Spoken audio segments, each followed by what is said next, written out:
Between concrete walls, there's a place for us where we could go, where we could be alone. Between city lights, we don't have to hide. I wanna go, do you wanna follow? There's something in the air, I can't explain it, but it's there. Ain't nobody gonna find us in our secret love affair. I don't wanna have to hide no more, it shouldn't be unfair. I wanna go and I wanna know, do you wanna follow? Baby, do you wanna follow? Come with me, do you wanna follow? Baby, can't you see that? I wanna go and I wanna know, do you wanna follow? Baby, do you wanna follow?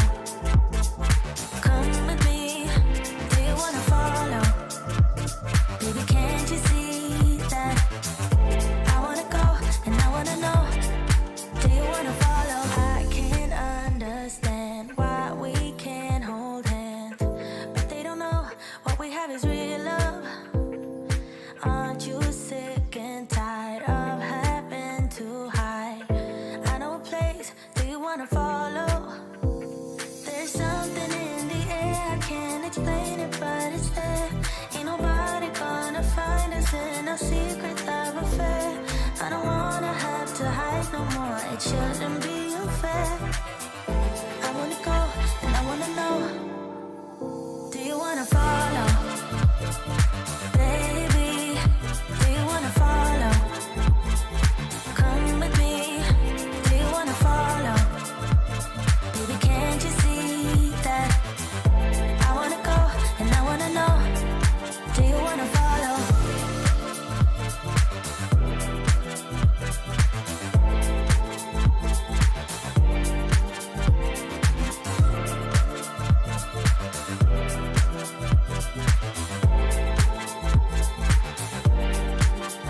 Do you wanna follow? Baby, do you wanna follow? Come with me, do you wanna follow? Baby, can't you see that? I wanna go and I wanna know, do you wanna follow?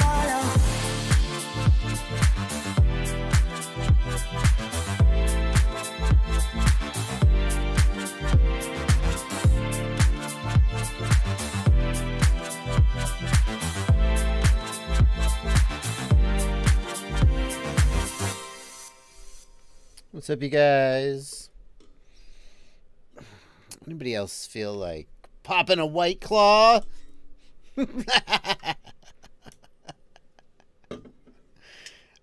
Oh.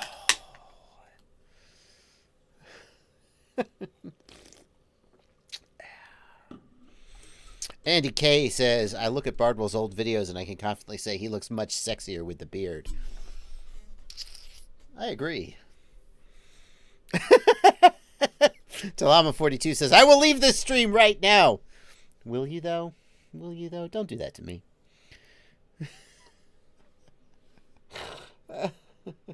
If you arm your quad with the props off and the motors slowly go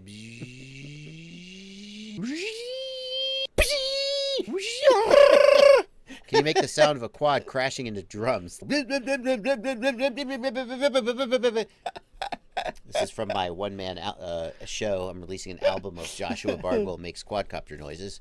Doot-doot-doot, doot-doot, doot-doot, doot-doot, doot-doot, doot-doot, doot-doot, doot-doot, doot-doot, doot-doot, moo, moo. Again, that's track number 7 on my new album, available on Spotify. Joshua Bardwell makes quadcopter motor sounds.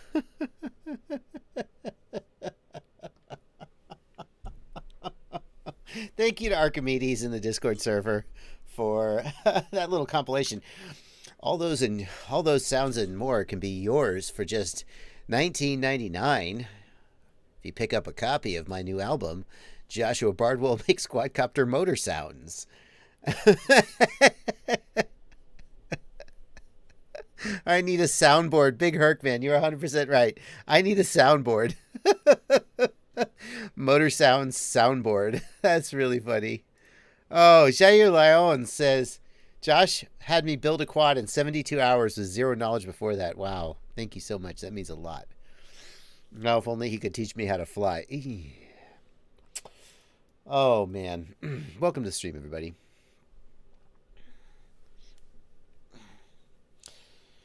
Some people wonder why I'm drinking White Claw.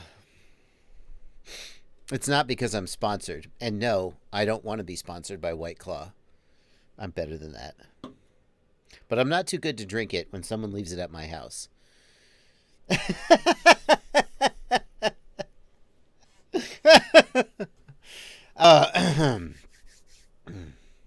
I actually have some bourbon upstairs. I haven't been drinking bourbon much lately. A friend of mine drinks White Claws because I think the main reason people drink White Claw is that they're gluten intolerant. Otherwise, you would drink beer, right? But no.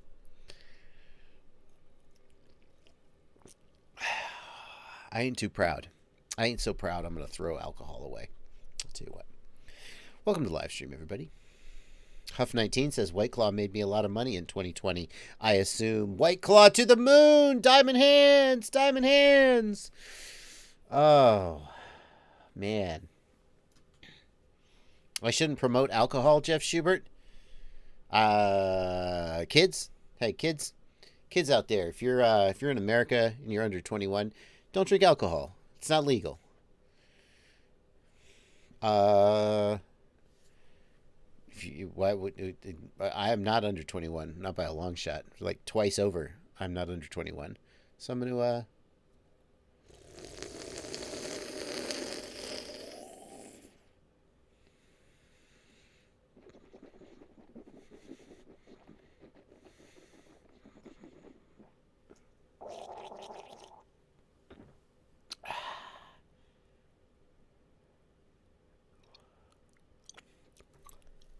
That did not improve the flavor.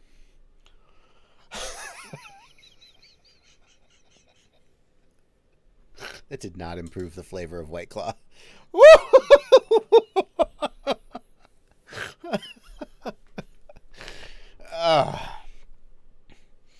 Believe it or not, I never start drinking before the stream. I don't. I always go into each stream completely sober.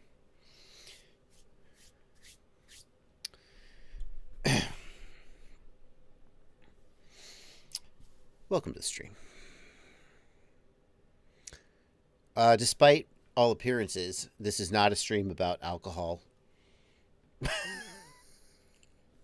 This is a stream about asking questions and answering them.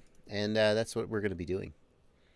I'm going to be taking your questions here in the chat. Whoa, check this out. I am not drunk. Cannon Hughes. This is literally the first drink I have had all day. I am just that silly. I am just that silly. White Claw is alcohol. It's 5% volume, alcohol by volume, the same as many beers. So, I'm going to be taking your questions here in the chat. That's what we're going to be doing. I may look drunk, but I'm not. I'm just don't get enough sleep. That's it. I'm going to be taking your questions here in the chat. I'm going to be... Oh, mouse is not where I thought it was. What am I doing? I hope I didn't screw anything up. I thought the mouse was on OBS. I'm trying to drag this over. I'm going to be taking questions from these beautiful people over here in Discord. They are my patrons. Patrons support me on patreon.com. Link in the video description. And you get to join this beautiful... Hey! Ghost Branch! None of that! None of that! Ghost Branch, that's not appropriate. That's not appropriate, Ghost Branch. What's up, guys? If you want to join them over on the Discord server, join my Patreon. You get an invite to the Discord server. You get to hang out with all these beautiful people and occasionally me. And in addition, if you want to make sure I get your question, hit the $ right down here. This is the super chat. Hit the super chat. And we've already got a couple super chats coming in, which I will get to eventually. Before too long, don't you worry. Ghost Branch, that is not a real cider. Is it? Or is it just a joke? AK Drone Flyer in the Discord wants to know. Let's do this. Let's get it going. AK Drone Flyer in the Discord wants to know. Remote ID is 29 months and counting away here in the United States. But what about an ultimate sub 250 gram 4-inch DJI Air Unit freestyle build with no HD camera? That's an interesting proposition, AK Drone Flyer. So let's just work through that. My first thought when you say that is, hey, a sub 250 gram with an air unit? Give me a break. But that may not be as ridiculous as it sounds. Like, I think it's pretty close. Like a Transtech Beetle. I wonder if that's under 250 grams. If only there was some way to know if the Transtech Beetle was under 250 grams. I guess it is, since this Joshua Bardwell guy reviewed it back in February, a year ago, and the whole freaking title is sub 250 gram DJI HD Freestyle Monster. So I guess it's possible to build a sub 250 gram quad with a full-size air unit in it. But the Transtech Beetle, the one I flew, was 2.5-inch props. It was not very big. You're suggesting a 4-inch with an air unit. That's tough. On the other hand, how much more than the Vista does the air unit weigh? I think it's only like 15, 20 grams. So I guess you could do it. The thing is, how's it going to fly? Those sub 250 4-inches are not ideal for freestyle. They are pretty light, and when you look at a 4-inch lightweight freestyler, you end up with something like the Catalyst Machine Works Shocker 4-inch, and it's great, but it's really tough to get it under 4 inches, under 250 grams rather. So there is a 3-inch version of the Beetle. That is correct, Lone Star UAV. What I didn't know, and what you seem to be telling me, was whether the 3-inch Beetle is under 250 grams. Lone Star UAV is saying that the 3-inch Beetle is under 250 grams. I have to say, right now, if you were to just, like, say, tell me right now, what's the optimal size for a sub 250 freestyle quad, I would say 3 inches. Because 3 inches, they don't fly like a 5-inch, but they fly pretty good in their own way. And I feel like by the time you go up to a 4-inch, the additional weight of the frame and bigger motors is going to make you're going to have to give up a little bit more. I think 3 inches is the sweet spot for sub 250 freestyle. But, hey, you got people like Tommy Tabahia building let's see if I can find any reference to this. Tommy is working on a sub 250 5-inch. No, I don't want to play any of his video for risk of getting some kind of a copy strike or something. Well, look at that handsome gentleman. Look at him. He's trying to build a sub 250 5-inch. You can go check this video out. I literally just Googled it. I'll put a link to this here in the chat if you'd like. I'll put a link to that in the Discord if you like. If Tommy Tabahia thinks he can make a sub 250 5-inch and make it worth a damn in terms of durability and flight performance, then I guess there's got to be something to it, because he does not fool around most of the time. So, if he could build a sub 250 5-inch freestyle quad that's worth a damn, then it should be even easier to build a sub 250 4-inch. So maybe it could be done. Yeah, Don Lads says, I just watched Tommy's video on his 250 quad. It's all but done. He's done it. That's what I hear.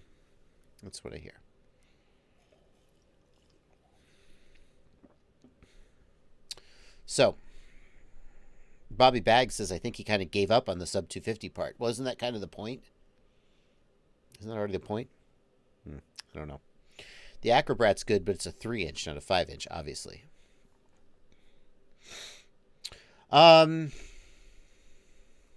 Yeah. Okay.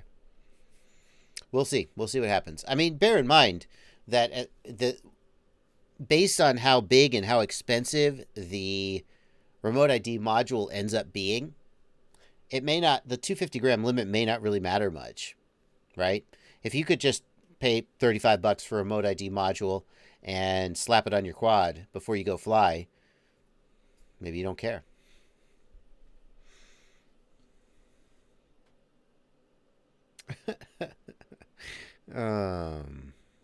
Cutback 420. Are you unable to stop Discord from reposting this picture repeatedly? That's pretty funny. I assumed you were trolling. Sync happens in the Discord. I currently fly with a Spectrum IX20.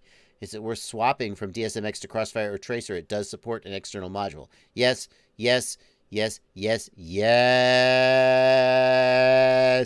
Yes, it's totally worth it. Spectrum receivers have never been known for being particularly long range. No offense, Spectrum. Yes, it's worth swapping to Crossfire or Tracer or Ghost from any typical 2.4 gigahertz control system. Like, I'm always trying to think what's the exception to the rule. Like, if you fly only tiny whoops and you do tiny whoop racing, maybe you never will hit the limits of a typical 2.4 gigahertz control link. And then, like, okay, well, Crossfire might not be for you. But in general, yeah, it's totally worth it to switch. Even if you were happy with Spectrum, it would still be worth it to switch because the range is so much better and the performance is better.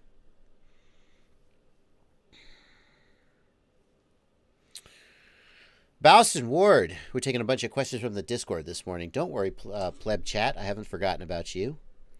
Bowston Ward in the Discord asks, I've got a JB beginner build that flips out when I do a quick backflip. It snap rolls just fine, but when I do a quick backflip, it freaks out and it hits the ground. Any advice on what to try? If it flips out when you do a backflip, that means the back motor is likely the problem. The reason for that is that when you do a backflip, the rear motors go to zero. They go to idle. Right? Because the front motors pull the front back and the rear motors go to zero so they can backflip. But then at the end of the flip, the motors have to spin up from idle. And if there's anything wrong with the motor, that's the point where it will desync or whatever, and you'll get the death roll. So something's wrong with your back motors. What I would want to do is I would want to look to see if it rolls back left or back right.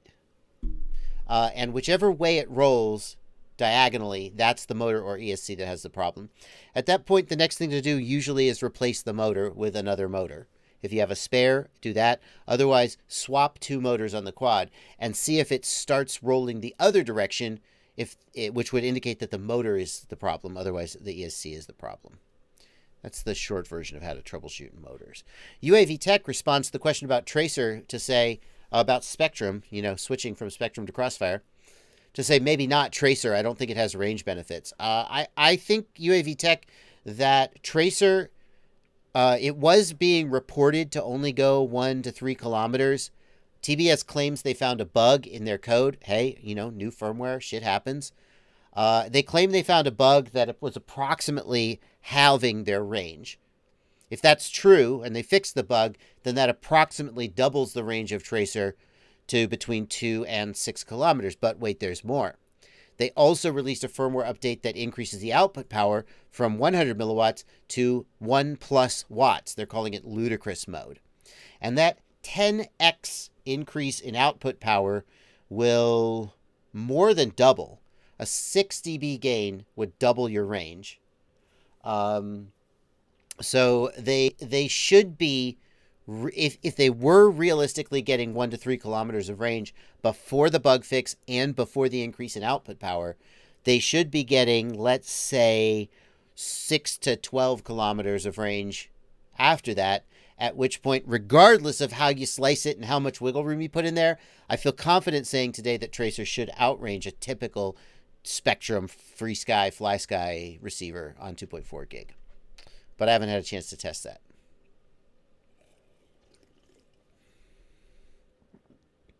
UAV Tech also points out to Boston Ward, I think, try ramp up power to 12% and demag to high if you're getting desyncs. That is true. However, there's absolutely no reason that the JB beginner build should be desyncing on default settings, right? It just shouldn't. It has to be a mechanical problem, is my take.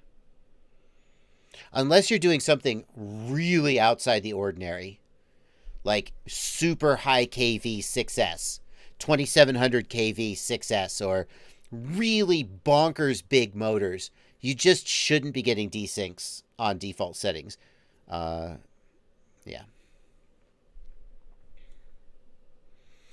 Jeff13704 keeps asking, how do we enter the monthly giveaways?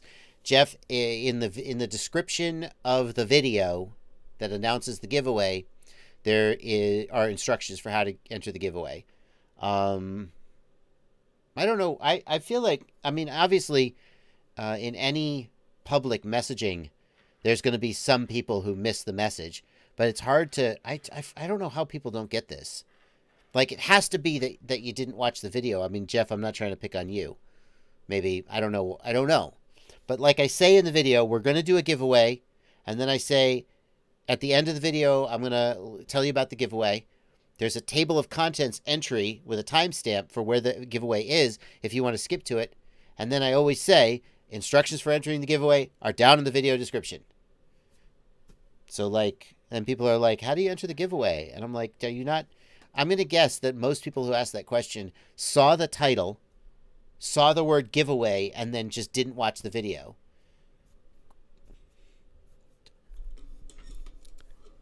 I want to let you in on a little secret. I don't do giveaways because I'm a giving and generous person. I mean, I kind of do. But I also do the giveaways because I want you to watch my videos longer and subscribe to my channel. It's a quid pro quo.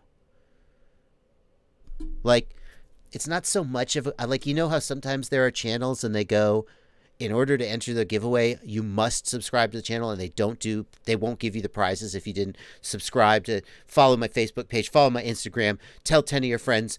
I don't do any of that BS. It turns out that's actually illegal in the United States, but hey, whatever. I just don't do it because I think it's shitty. But I do want you to watch the videos. And so that's why I say I'm doing a giveaway in this video. Instructions for entering the giveaway are at the end of the video.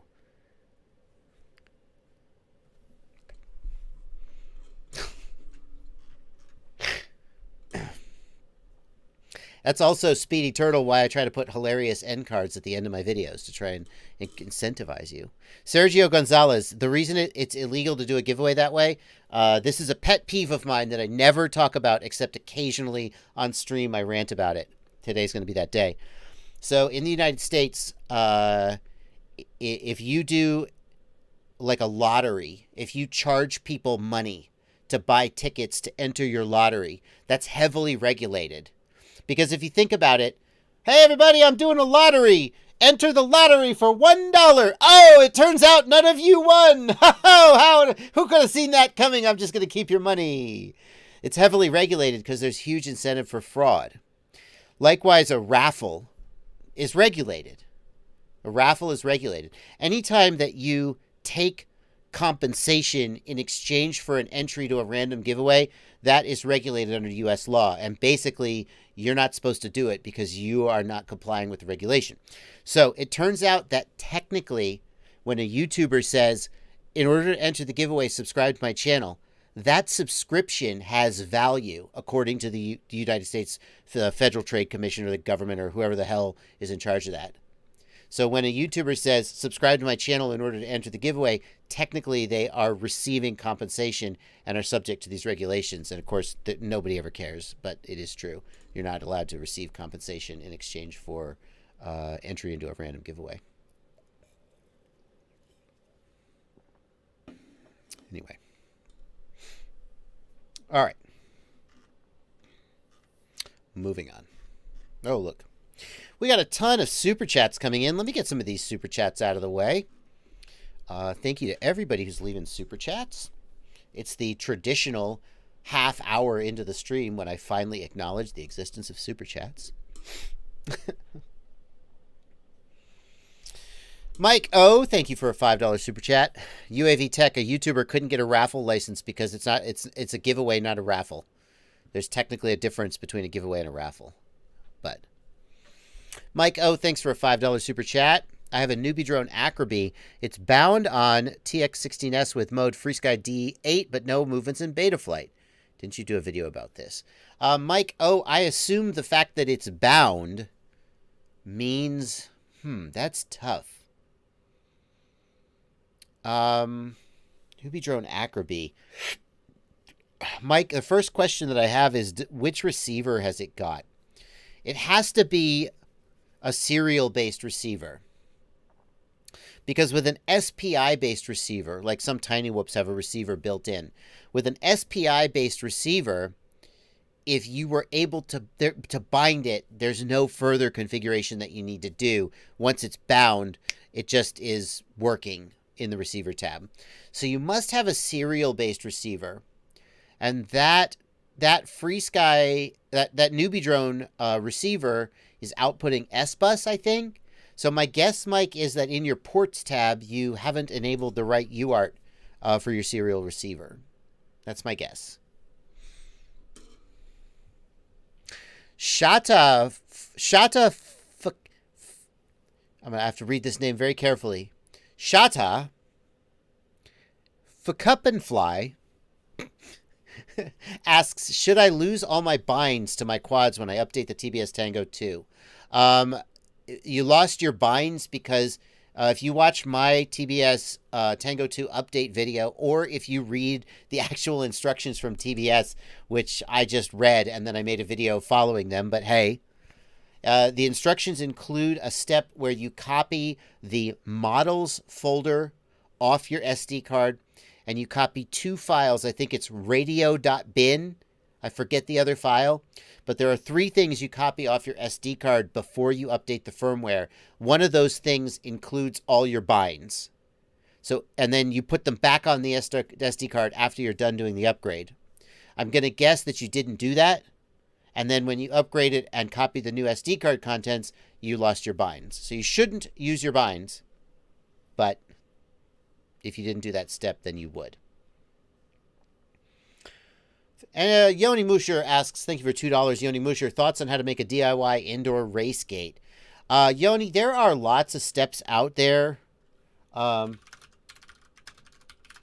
mean, I don't have a specific tutorial to show you that's good, but like here is instructions from Tweed FPV, and Tweed FPV typically makes good content.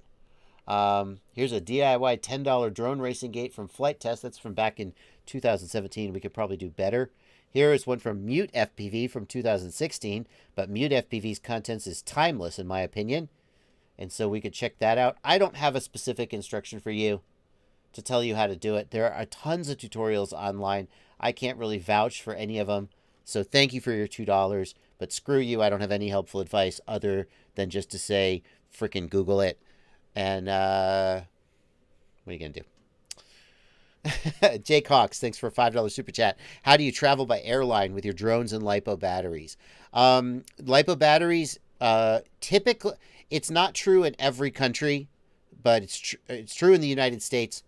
As long as the LiPo battery is less than 100 watt hours in size, which, for perspective, a 5S battery, 5,000 milliamp hours, a big honking battery, that is 100 watt hours. So any typical mini quad FPV battery is under 100 watt hours. In the United States, you may have unlimited number of those batteries. They must be carried onto the plane. Don't put them in the check bags, because if they light on fire, they want that to happen inside the cabin. I know that sounds weird, but if a battery lights off inside the cabin, they can deal with it. If it lights off inside the cargo hold, it's bad. Okay? So you carry on your LiPos. They have to be less than 100 watt hours. There are other requirements, like they must be protected from short circuiting. Some people take this to mean that you put electrical tape over the ends. I personally have never done that. It's never been an issue. My argument is that an XT60 connector itself is protection against shorting because it prevents the prongs from ever being bridged. They should be in storage mode. They should be at storage voltage. That's not a requirement. I don't think that I've never had anyone check the voltage, but a battery in storage voltage is much less likely to have a problem. And if it does light on fire, it is going to be much less energetic. So it's just good practice to put them in storage mode. As far as the drones go, doesn't matter. Nobody cares. Just put it in your bag, carry it on, check it. Doesn't really matter. The other thing, Jake, is that within the United States, tools less than 7 inches long are legal to carry onto the plane. So in theory, screwdrivers, hex drivers, pliers, etc., no, like, obviously not like a knife, no cutting tools. Personally, I check my tools, even though technically I might legally be able to carry them on because I just don't want to take any chances. I have heard stories of people traveling internationally.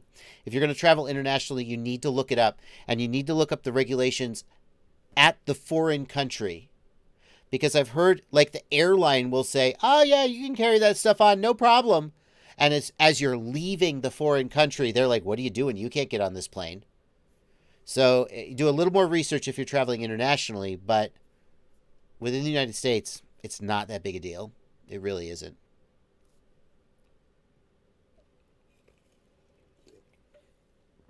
You absolutely can travel with 5 and 6S batteries, Jair Leons. Again, under 100 watt hours is the rule. So it's whatever, 3.7 volts per cell times the number of cells times the milliamp hours gives you the watt hours.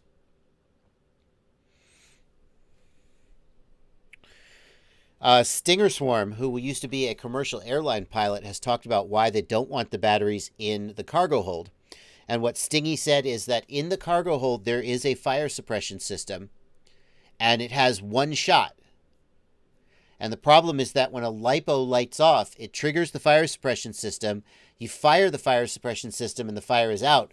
But if you've ever seen a LiPo go off, you know that the first cell goes, and then the second cell goes. And so the problem is that the fire suppression system would put the fire out and would immediately restart, and then they'd be screwed. So, yeah. It's 100 watt hours per LiPo. There is no limit in the United States on the total number of batteries you can carry. As long as each individual battery is below 100 watt hours, I've carried 30 packs onto a plane before. They always open it up. They swipe it with one of those little swabs to see if they're explosives, and then they just send me on my way.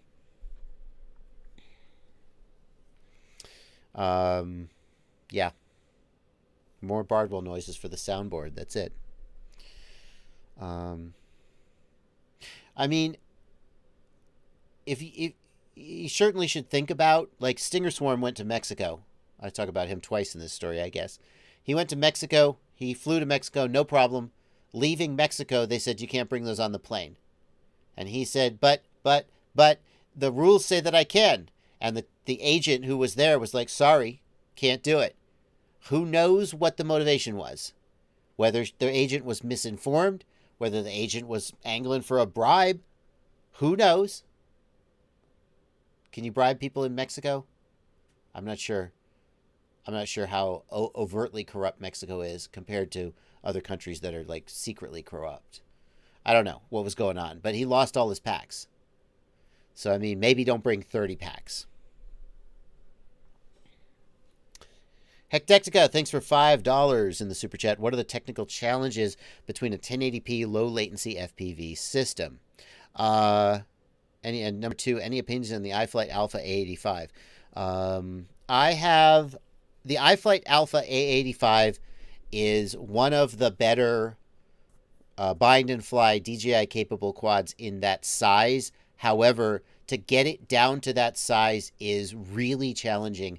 I have the Alpha A85 on my website, fpvknowitall.com, which has all my product recommendations. I have it on there because somewhere out there is someone who really wants a DJI quad that is that small. But I don't actually, like, recommend it. It's like, if you really want it, this is the one to get. But I would rather see you at 2.5-inch props, 3-inch props, than something that small. What are the technical challenges behind a 1080p low latency FPV system? Low latency, anytime you're doing any kind of image compression, you add latency. And the ability to do image compression quickly, well, the way that DJI handled it was with custom ASICs, I think. Is it ASICs? I'm not sure. I think it's A6. And that's very, very expensive. You can find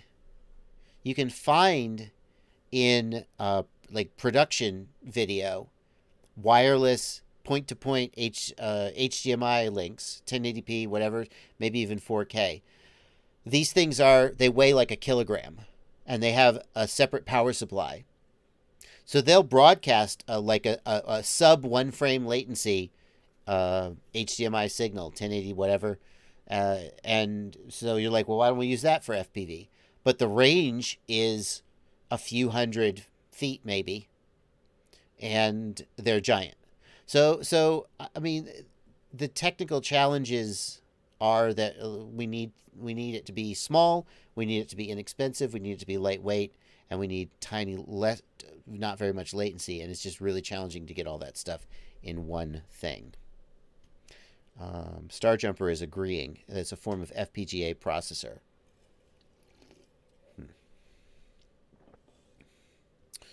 Bryden Michael, thank you for a $5 super chat. Does the R9 adaptive change milliwatts back to 500 on the go? Bryden Michael, I think what you're asking is about R9 dynamic power, and R9 does have dynamic power as an option if you want to use it. I'm not sure if that's what you're asking, but that's my best interpretation. We got a ton of super chats coming in. Brendan D, thank you for a $5 super chat. Do you have recommendations on ESC timing for 7-inch long range, 5-inch freestyle, 4-inch? Thoughts, please. When I did my video with Ryan Harrell about BL Heli 32, he recommended changing BL Heli timing from 16 degrees to 23 degrees, basically for everything. We were mostly talking about 5-inch, and so as you get to like smaller or larger motors, I'm not sure how much that would apply. I don't think ESC timing makes a massive difference for most people. I run most of my stuff on default timing and don't think about it. Mike T, thank you for a $5 super chat. Now that multi-protocol supports it, is there any reason not to use ACCST 2.0? I guess not.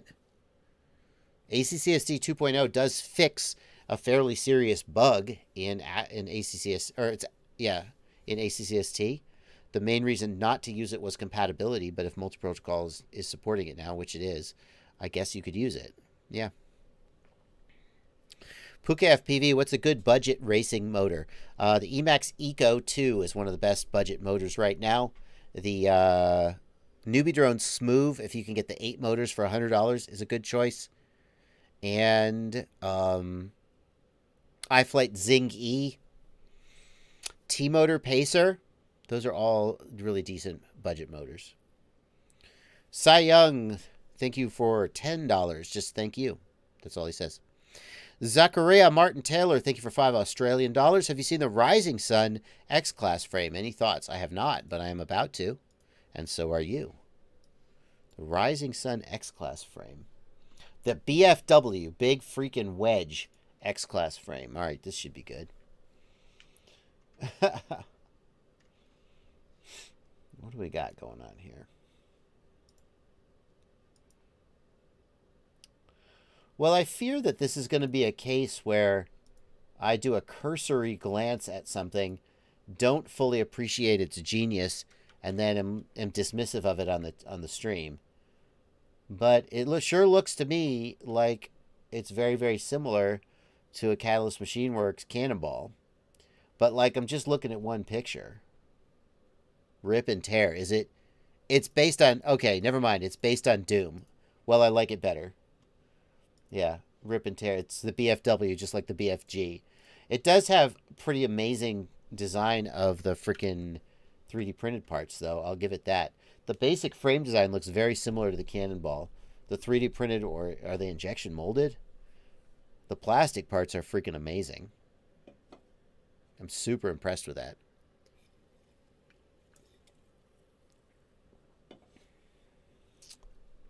Yeah, that's a great canopy. It's amazing.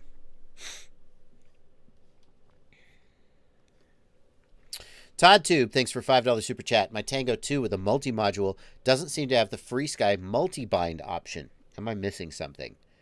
Update the firmware on your multi-protocol module, Todd Tube. The FreeSky multi-bind option was added in a later firmware. I'm going to guess that your module shipped with an earlier firmware and you need to update it. You update it the same as usual with a multi-protocol module. You just put the firmware on the SD card and then flash external. Coelho FPV, thank you for a $20 super chat. Can you point me to the source for a motor for a weightlifting quad with 10-inch props? I need 5mm shafts and 6S batteries. Yikes. What's a good motor for 10-inch right now?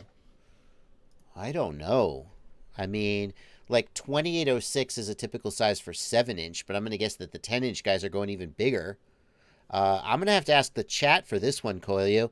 I do not know off the top of my head what a good 10-inch motor is. Chat, Discord, what's the current go-to for 10-inch? What about KV, Nathan Hawk? 2212, Nathan Hawk says. Give me a specific motor. What's a good specific motor? Zing 2812? 2840, 2408. Ah, yeah, Brother Hobby Avenger 2812. Now we're getting somewhere. Looks like a lot of people are saying 2812. Some people saying 3115, going even bigger. There's always a little bit of variance here. Brother Hobby 3115. Ciati has a really good point. The motor is the size is going to depend a lot on the payload. Coelho says it's a heavy lift. If it's heavy lift, my gut feeling is you're going to be going towards a bigger motor like 3115 is what people are saying versus 2812. Perhaps, like I'm just thinking about smaller quads, you would want a larger stator size for heavier lift, but you're going to need bigger batteries. Bad for Life says 3115, 900 kV for tri-blade, 1050 kV for bi-blade. A lot of people saying 3115. Seems like that's where people are settling.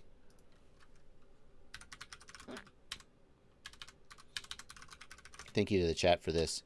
I will be doling out fractions of this $10 super chat to everyone who answered in the chat. You'll receive that in your Bitcoin wallet within 420 days.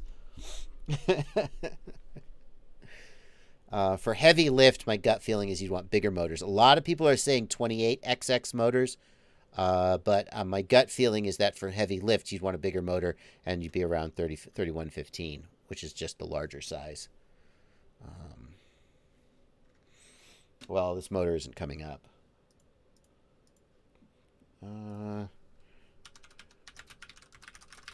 3115 quadcopter motor. Let's see. Get FPV has the Tornado Pro. Let's take a look. Oh, yeah.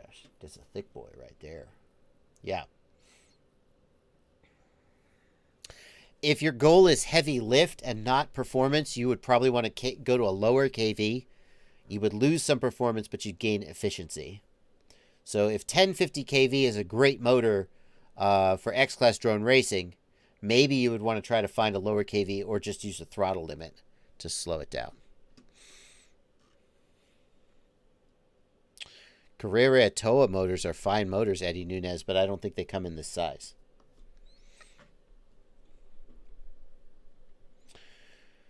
Mundo Drone, thank you for 10 Brazilian reais and a hug from Brazil. Scott Southard, thank you for $20. Thank you for helping with my quad over this past week. Riding Durance, thanks for $5. The new Micro Apex 3 is almost 60 grams. What sort of motors and props would pair with it? Yeah, so they came out with the Micro Apex, which is a 3-inch and a 4-inch version of the Impulse RC Apex.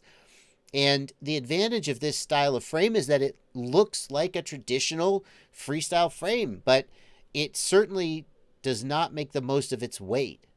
A lot of 3-inch frames are lighter than that, and you get an easy to build frame, but you definitely have a lot of weight. So for a heavy 3-inch, you're typically looking at like a 1507 sized motor, maybe a 1606 motor. Beartel says a T-Motor 2004. That's a great choice.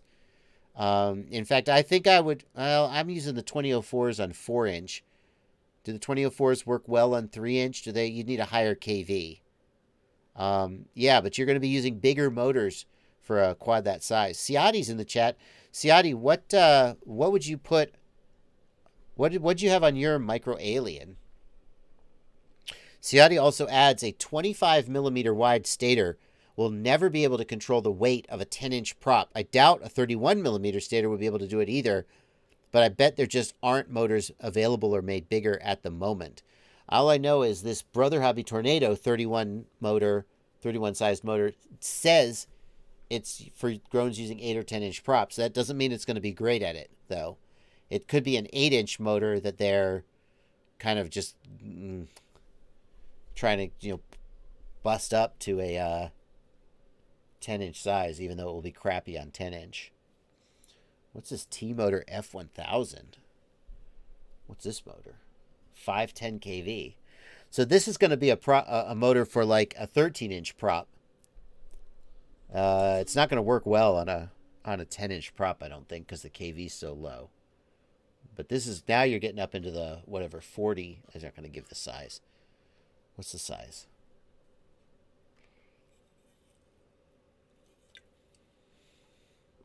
Of course they're not going to give the size. What's your problem, T-Motor? It's probably like a 44 or something. I don't know.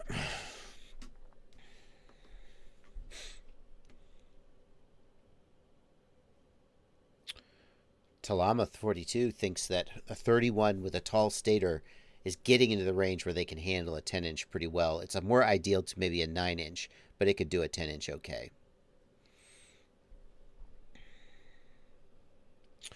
Christopher Brannon is asking about the iFlight ProTech 25. You do need to update the firmware on the ProTech 25 just to be sure it doesn't have the firmware on it that could cause the ESC to blow up.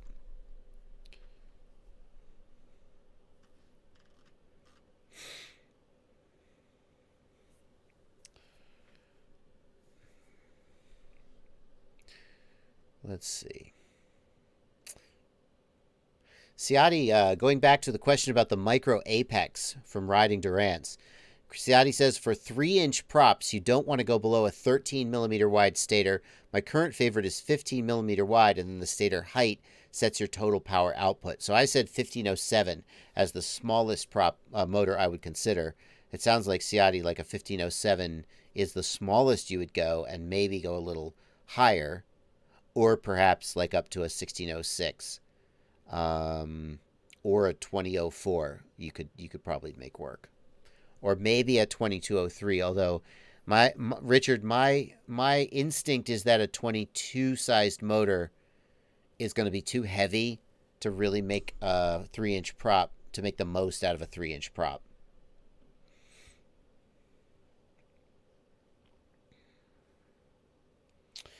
Christopher Little, thank you for a $5 super chat. There are so many super chats coming in. I feel bad. I've spent like 20 minutes answering super chats almost exclusively, but they keep coming in, so I got to keep reading them. What are you going to do?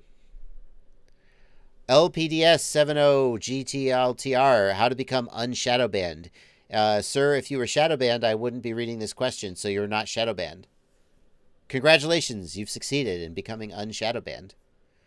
Once you become shadow banned, oh, maybe you have another account that's shadow banned. Let me put it this way. I almost never shadow ban people from my channel. But if I did shadow ban you, I had a very good reason for doing it, and I'm probably not going to change my mind.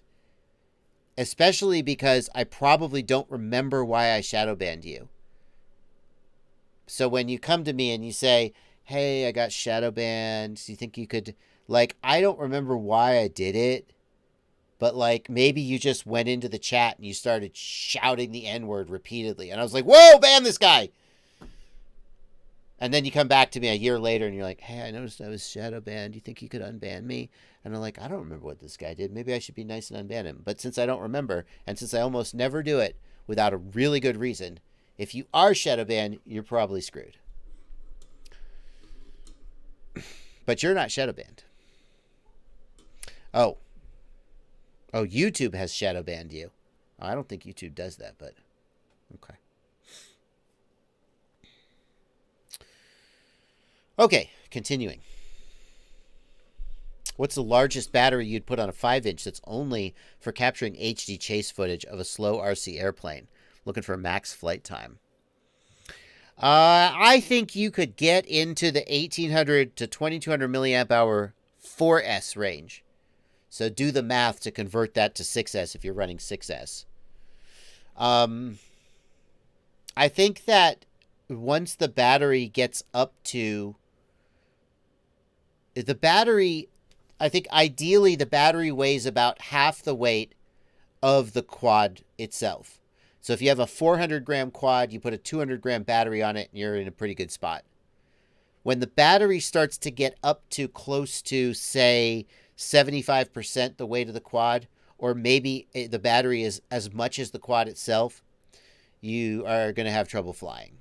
So basically, if you're take the weight of your 5-inch quad, take somewhere between about 75% of that, roughly, and that's about how much the battery should weigh. Maybe as much as the quad itself, but certainly not more. Obese Quads, thank you for a $5 super chat. I'm using a Rush Tiny Tank with a Whoop sled. I want to use the LED, but there's no LED pad on the AIO. Can I connect the signal to power so they're always on? No, you cannot. No, sir. I'm afraid that you need non-programmable LEDs. You just need regular LEDs instead of programmable ones, and then you'll just give them power and they'll turn on. But if you have LEDs, if you have programmable LEDs, the only way to turn them on, I think, I mean, unless the chat knows a secret, I don't know, which maybe they do. The only way to turn them on, though, is to do that. Is to actually hang on.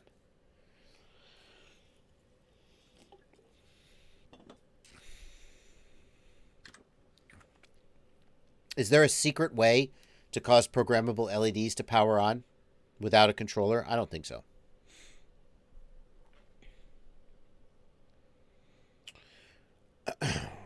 Ron Grant, thanks for $5. When I arm my quad, it sounds twitchy.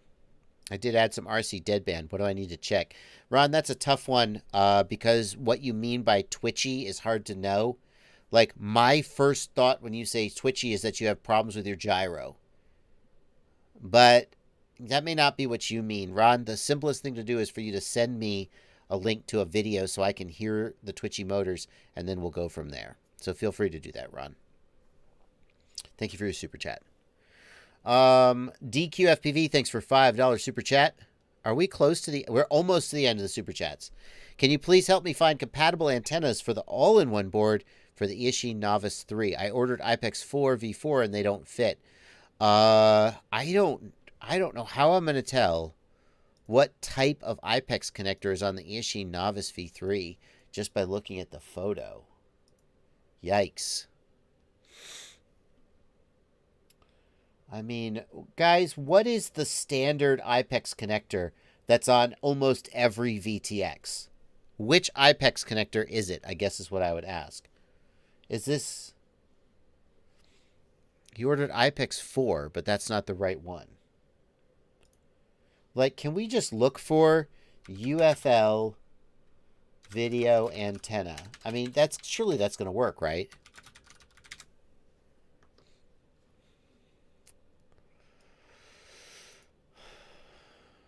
DQFPV.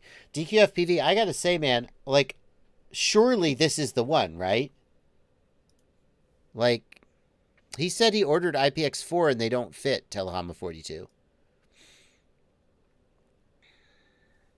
So, like, is there a different size IPX connector on the Eachine Novice?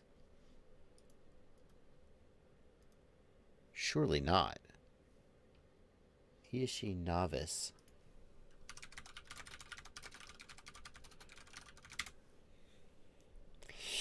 No. It's hard to believe that it's not the standard IPEX connector that's on, like, every video transmitter antenna. Right? Jason Price, thanks for $10, adding to the White Claw fund. Thank you. I remember I don't buy White Claws. I only drink other people's White Claws. So I appreciate your donation, but that's going to go to some good beer or something. Shart MCL, thank you for 10 Canadian dollars. Many thanks for being the go-to for everything FPV. I'm flying around your yard in Liftoff Simulator while watching your 10 tricks video. It was the ideal practice. All the best from Vancouver, Canada. Thank you so much, Shart MCL. Jackalope FPV, thanks for $5. I'm doing your Xylo 6S build. What range of batteries are acceptable? Someone on your Discord said 1500 mAh is too heavy. The 1500 milliamp hour battery that's recommended had better be a 4S. A 6S 1500, are they recommending that? That's not what I would recommend.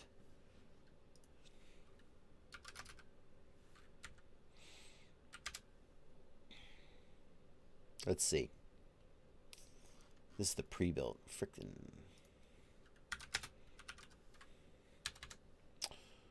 Let's see here.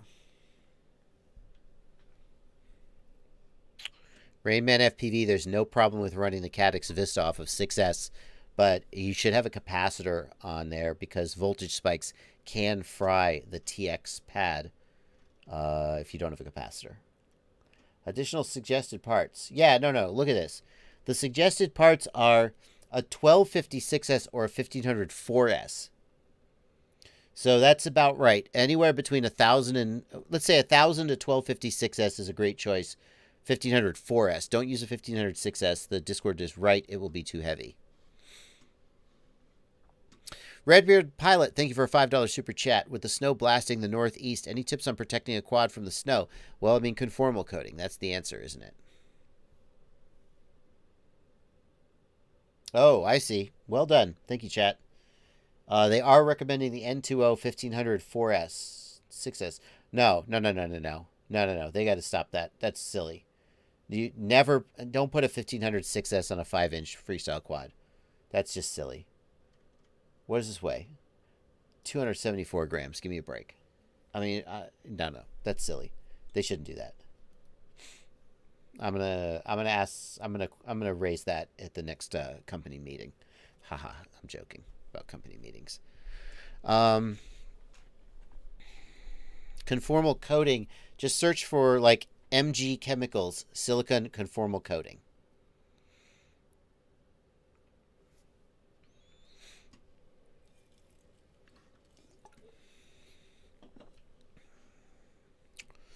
All right, guys. I know there's more. Oh, I see. DQFPV, thank you for another $5 super chat. You're talking about the receiver. So for the receiver, it's probably the small IPEX. So check this out. You can't see this. If I search for RXSR receiver antenna, this is the small kind of IPEX that you want. I don't know. Well, I don't know. They're saying this is RXSR. You need the small kind, not the big kind. No, that's the same one. I'm sorry, that's the same one. It's the older receivers that used to have the big kind. DQFPV, you ought to be able to buy any, like... Surely it's this connector, right? It has to be. That's what everyone uses, is this same connector. But it says it's IPX4, which you said you bought and it didn't work. I don't know, man. I appreciate your donations. I just don't know how we're going to answer this question just by poking around on the internet. Are you sure you bought this? There's the little kind and the big kind, and you bought the little kind, and that's not right? I don't know what to make of that. All right, we got to pause the super chats because I've been doing super chats for almost a half hour now. So we're going to pause the super chats, and we're going to go back to the regular chats in the Discord. Thank you for your incredible generosity, but I can't spend the whole live stream doing nothing but super chats. I know, right? That's what you're supposed to do as a live streamer, isn't it? But I always, yeah. I'd like to answer some of the free questions. Joshua Kurmai says, if I have a quad that is having runaways, and if I take the props off and throttle up, will it be noticeable, or will it only freak out with props on? Joshua, it oftentimes will only freak out with props on, because with props off, it is unable to push itself and get into the feedback loop that causes it to freak out.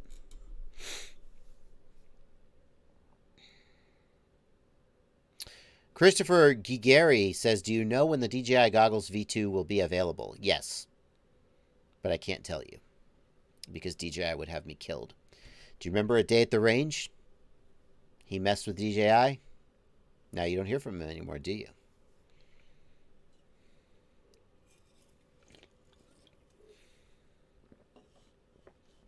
.507RC says, if the DJI goggles are not available in the next week, they probably won't be available until March sometime.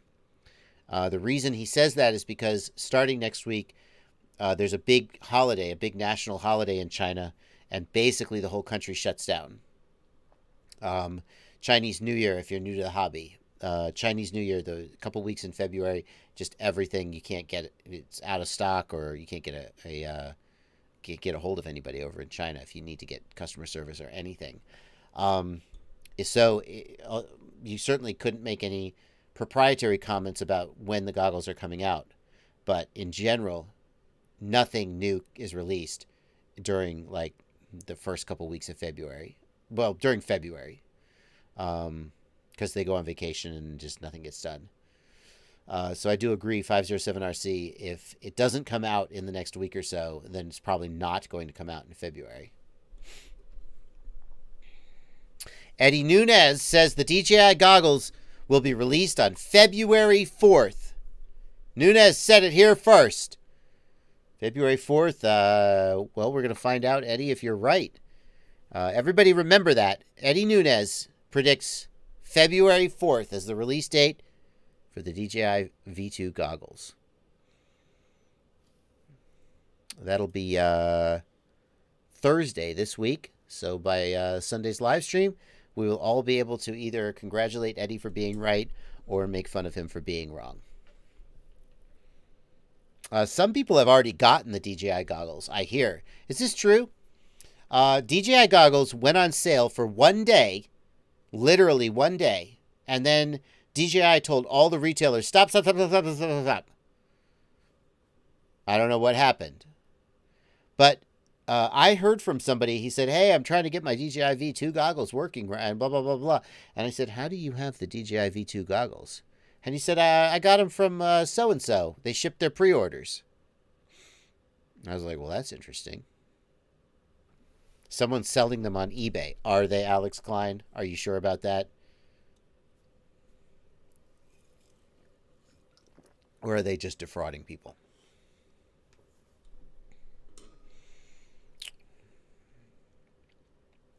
Or maybe they are. I don't know. You can buy them from DJI China, supposedly. That's news to me.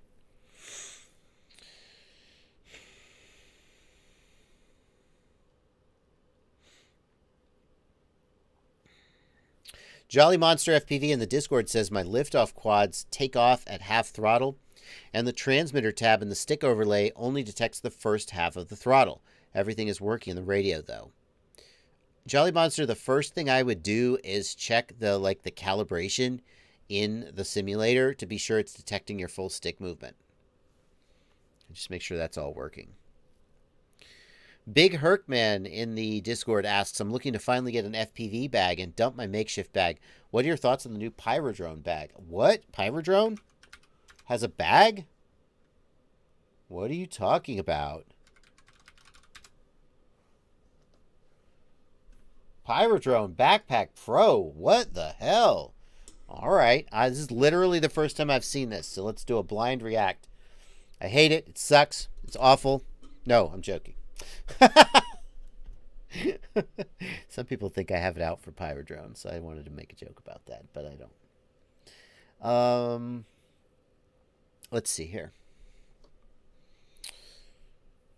I like this interlaced webbing on the back. It gives you a lot of flexibility about how many drones you put on the back. The Pitstop Pro is my current go-to bag, and it only has 2 straps across the back. And as a result, it's really limited on exactly how you can lay out the drones. So this is really nice. My gut feeling is that that is a great way to do it.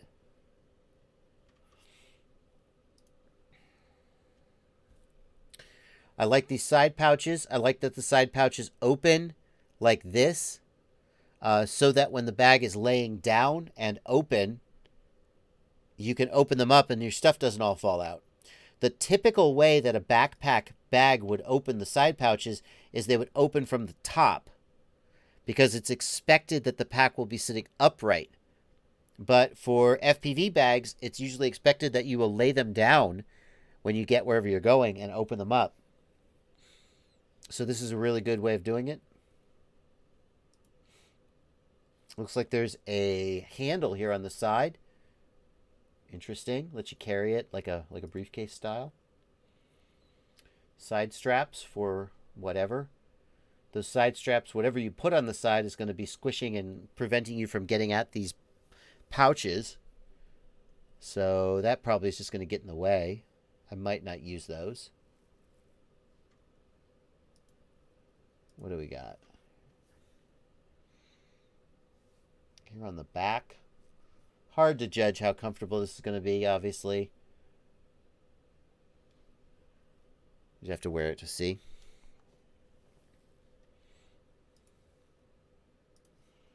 I wish these pictures were a little brighter. It's a little hard to pick out the details here. Oh, that's slick. So it looks like the backpack straps fold away behind this zipper and let you carry it like a briefcase style. Yeah, I don't know why you would do that. It's just going to get super heavy and awkward, but I guess somebody will probably do that.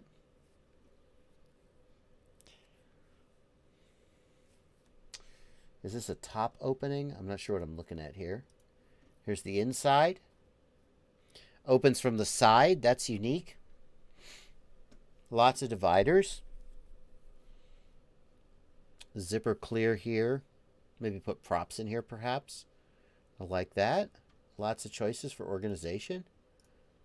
Here on the back, we got a big pouch. Maybe put your props in there. Is that accessible while it's open? I'm not sure. Here we've got it all kitted out. It looks like these could be used as compression straps. I'm not sure how useful that's going to be. Of course, like all sample images, they just cover it with everything in the kitchen sink just to show you how you could do it. This bottle is a joke. That is never going to stay there. That is just a complete joke from whoever dressed this set or this prop, but there you go.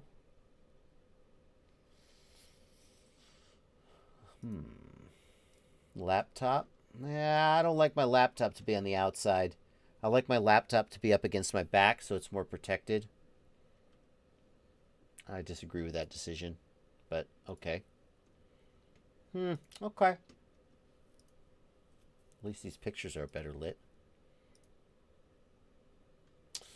All right. It's got potential. Here's what I'll say about it. It definitely has some things going on that I haven't seen any other pack do. So it's probably going to be right for somebody. Oh, wow. Here's a photo comparing it to the Pit Stop Pro. It's way bigger. Is that carry-on approved? I'm shocked if that's carry-on approved, because the Pit Stop Pro, I think, is just big enough. That can't be carry-on approved, can it?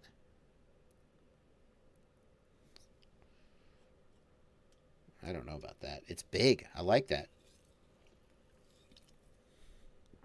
Sam Carmel says, Ethics bag, still the best out there. Sam, the thing with the Ethics bag is the Ethics bag doesn't really have internal dividers. The point of the Ethics bag is, like Mr. Steele has a separate case for his goggles, a separate case for his controller, and he puts all that inside his bag and he takes it out when he gets where he's going. The point of the bags, like the camera style bags like this, are that you put all your stuff in there without separate cases. So it's just a different mindset. I don't see how the Pyrodrone bag could possibly be carry-on approved. So if you intend to take it on an airplane, I think you're probably going to steer away from it. I've put the Torval inside an overhead, and on the smaller planes, it just squeezes in. Never. On the other hand, a lot of airlines aren't really checking the sizes very rigorously, so maybe you get away with it. I don't know if I'd want to take that chance, though. Maybe there's a lot of people out there these days who aren't flying very much, though. So, Marty Gerdanks confirms. Serge says it is not carry-on size. I mean, hey, screw it. Maybe you don't care about carry-ons, right? Shady says, surely you can't carry either of those on once you've strapped quads to them. Yeah, but what you do is you strap the quads to the outside of the Torval. Then when you get on the plane, you take them off and you shove it under your seat. Like, I've had the Torval up under the seat back. It doesn't all go under the seat back, but as long as the flight attendants aren't looking too close, you can put it under the seat. Hey, Phantom FPV's in the chat, commenting on the Torval. He also runs the Torval. Nice to see you here, Phantom.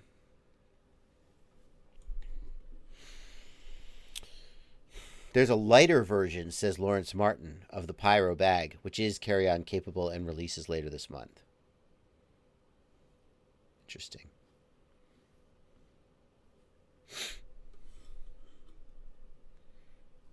I'm tempted by it. I got to tell you, I'm tempted.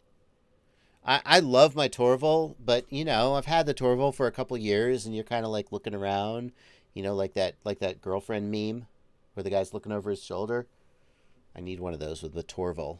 I'm looking at the Pyrodrone bag, and the Torval's like, hey. I haven't been on a plane. When was the last time I was on a plane? I drove to the Washington, D.C. protest in February. Can't remember when it might have been the Seattle trip for Rotor Riot. I didn't drive to Seattle. But I haven't been on a plane in a while. Maybe it's time to commit to a non-carry-on sized bags. Phantom says he puts his quads inside the Torval when he flies. The Torval you can do it, but it just doesn't have a lot of space inside for quads. But yeah, I just put the quads on the outside of the bag, and then before I put it in the overhead, I take them off. Who cares? The Torval does look nice. A-Line just came out with a better bag, says Joshua Kermai. We looked at the A-Line bag earlier on an earlier live stream. The A-Line bag, the fabric they're using looks kind of synthetic and cheap in the photos. I don't want to prejudge, but I got a little bit of a cheap feel from the photos. I haven't seen the AU-Line bag. The design of the AU-Line bag is pretty solid.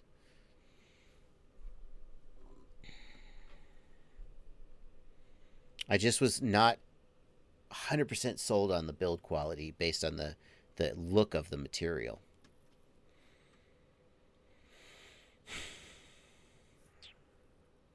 How is the folding handle on the TX16X Max holding up? Asks Shady. It's fine so far. Haschenberg says AU-Line is actually gold line. I know that, Haschenberg. AU is the chemical symbol for gold. But I guarantee you, if you said gold line, no one would know what you were talking about. Because I want to look up that new backpack from that new company, Gold Line. Okay. Nope. Oh, here it is. It's the Gold Line USA Moab pack, right? Where'd my mouse go? I've lost my mouse. There it is. Oh, yeah. That's not the one I'm looking for. Oh, here, maybe it's this one from Gold Line Studio. No, that's not it. Well, where's the hell is this Gold Line? Honey, what's the company that makes that backpack I was looking at the other day? It's Gold Line. Gold Line. I looked for Gold Line, and I'm not finding it anywhere. That's because they spell it AU-Line. Well, how in the hell was I supposed to know that? It's because AU is the chemical symbol for gold. So instead of spelling it Gold Line, they spelled it AU-Line to try to be clever. But how I'm a customer and I want to look up and buy their product. How am I supposed to know they made some clever joke out of their whole company's name?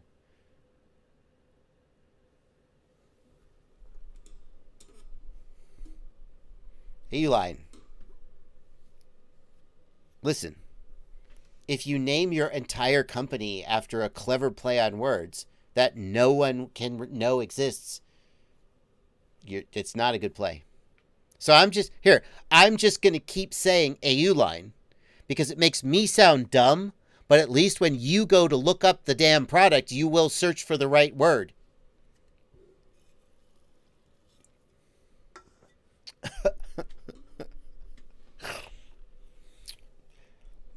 You guys couldn't see any of that. It wasn't on my face cam. Sorry about that.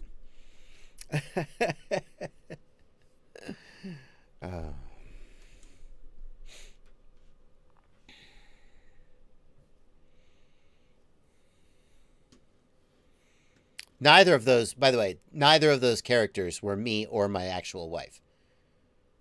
I don't talk to my wife like that. She doesn't talk to me. That was a bit. That was a one-man show. Both of those people were characters that I was doing, not based on any real people. Yeah, I know it's Goldline. I just say Uline so you guys can find the damn product.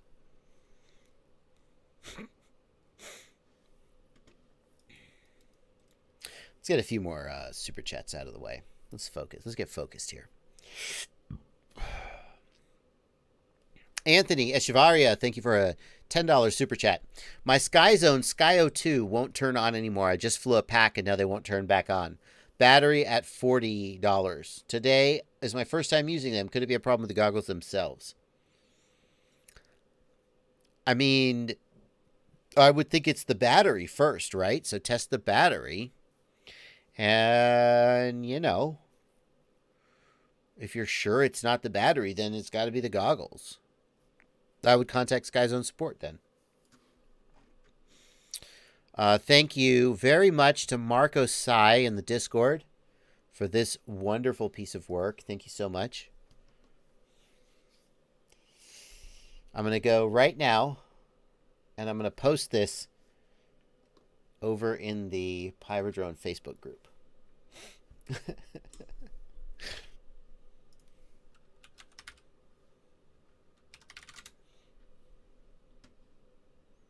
Where's the Pyroflip RC is a local business.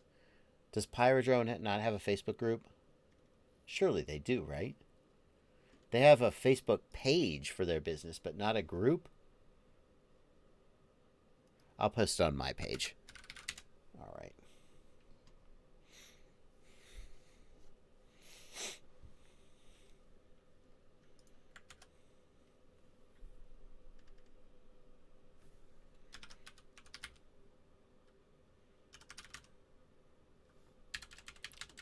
Right. There we go.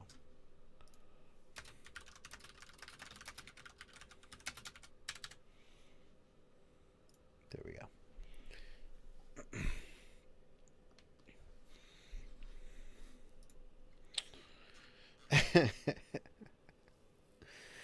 Mike O, thanks for a $5 super chat. Message retracted. DQFPV, I got you. Sort of. I don't think we ever figured out why those antennas were not working, but the receiver, yeah, we got you. Marty Gerdunk, thank you for a $5 super chat. Watching the streams, and I haven't heard a congratulations to Evan on his win. Congratulations from Route 66 FPV. Tiny Trainer Spec Racing is amazing. Check out Fly 533. Yeah, congratulations to Evan. Did Evan win the Tiny Trainer Spec Series?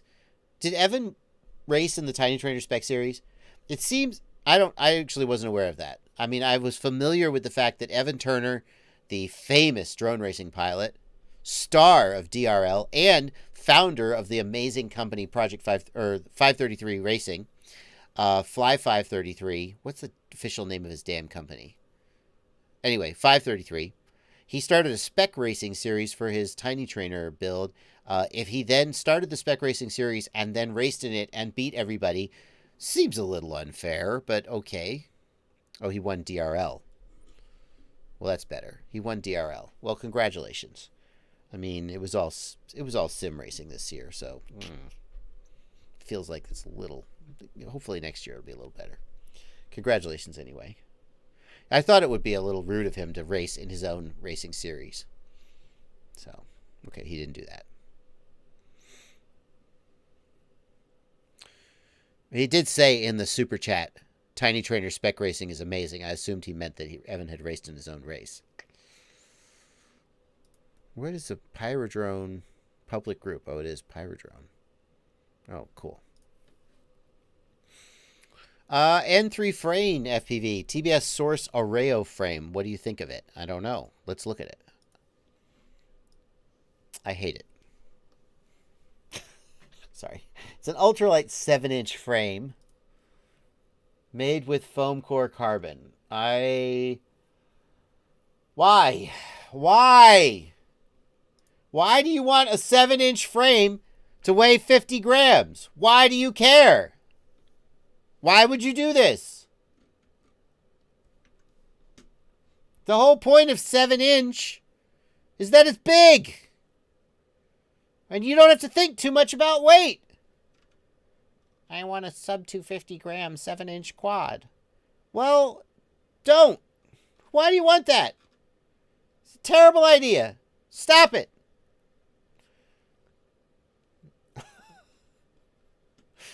This stuff is so... I've seen this before. It's really... I mean, let's just say it's not durable. Why? Why?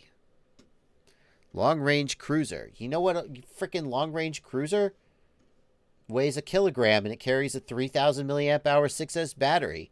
Boom! Long-range cruiser. I mean, I guess you could argue that if you want a 4-inch long-range cruiser because you want lightweight, why not build a lightweight 7-inch cruiser? I don't know. I don't like foam core carbon. Well, you asked what I thought of it. Now I've told you. There's a vibrant community who loves this frame, and you've made them all cry now. Sorry.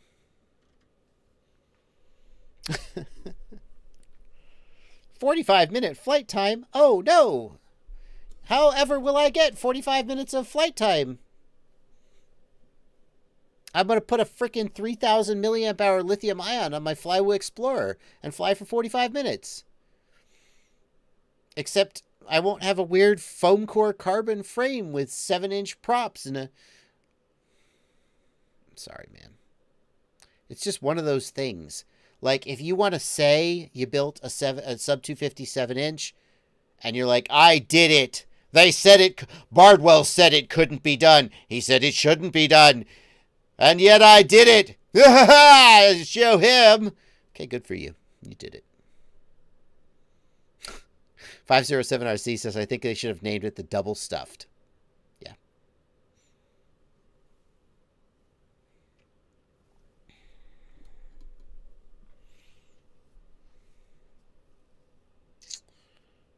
Anyway. 45 minutes of boring. Am I right? That's right, Lao Tse. Well, you asked what I thought of it. You paid me 2 Swiss francs, and you got your money's worth. Gustavo Remor, thanks for 10 Brazilian reais. I'm having a problem with Crossfire. Sometimes there's a lag and the command is stuck in some position. That sounds like a failsafe to me. I can see it happening on the RC tab in Betaflight. That's definitely a failsafe. I updated the Micro TX and RX. Could it be the QX7? It's unlikely to be the QX7, but it could be. It feels like you're failsafing and the channels are locking out. The way to find out if it's your controller is, well, you could, it's a tough one. You could test the controller on a simulator, and if it happens on the simulator, you know it's the controller. That's a thing you can do. Rising Sun FPV, thanks for 10 Australian dollars. Glad you like the X-Class Beast frame. Maybe we can organize sending you one to check out. I appreciate the offer. I do not see me building another Beast Class in the near future. I have one and I don't fly it very much. It is a really cool frame, but I would certainly not want to accept a $400 frame from you. on the expectation that I would be building it anytime soon. It's a real cool looking frame, though. We can certainly mention it in the new product roundup. Yeah, the problem is Beast Class is like, it's not actually fun to fly Beast Class, at least for me, because it's so expensive if you crash it. I'd rather practice with a 5-inch or a 4-inch.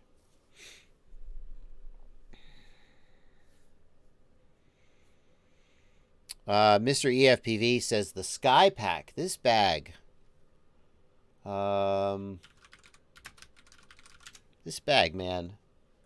This bag is it the Sky Pack? This one, do they still make this one? No, I'm thinking of the Think Tank. Which one is it? FPV Heli Pack. The Sky Pack, I think, is that still, I don't think the Sky Pack is still made. I'm not sure about that. I thought the Sky Pack stopped being made. I could be wrong. The one I was thinking of is the Airport Heli Pack. This is carry-on compatible somehow. You can carry it on. And it has so much freaking room on the inside. Vanover used to use it. I think he still does. I'm not 100% sure. And pretty sure Nurk uses this as well. It has more room on the inside than just about any other pack I can think of that is carry-on compatible. It's not real stylish, is it? There are a few little things about it I dislike that steer me away from it. Like I do dislike that the laptop is on the outside instead of the up against your back, so I don't feel like it's as well protected. And just the layout. I wish that they didn't put the controller like this. I wish that the controller it was a little deeper, so the controller had a little more protection for these shoulder switches. But a lot of people use it and are happy with it. But that is the one if you want the most interior space that you could just possibly get.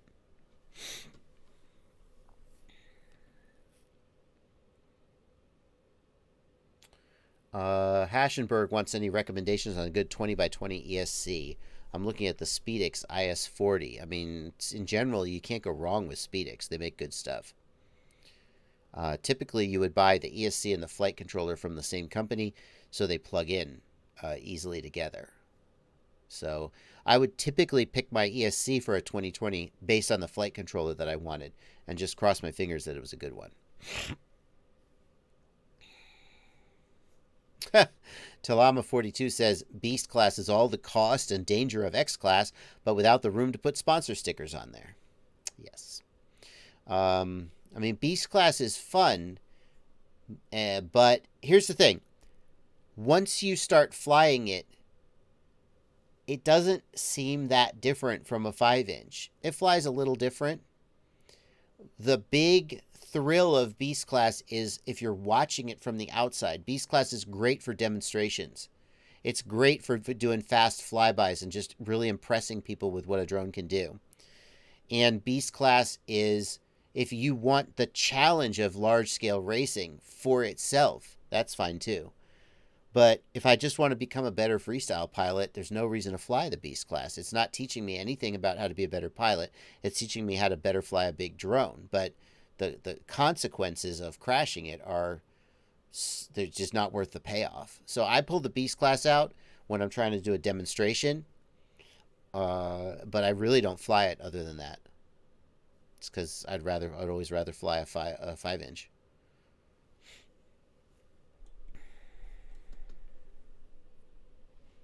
Ciati says the Speedix IS-25 is trash. Fair enough. Marty Gerdance pays me $2 to say his name correctly. Thank you, Marty. Tiago Bento, thanks for a $5 super chat. I'm setting up a Diatone Hey Tina.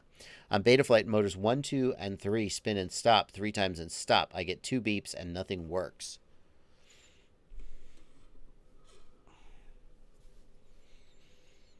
The first thing I would ask, check your motor protocol. Because it's a Hatina, so you didn't solder it up. So presumably the soldering is okay, and the ESC is not dead. Check your motor protocol. Are you using D-Shot? Like D-Shot 300? Are you using a smoke stopper? If you're using a smoke stopper, that could be causing the problem.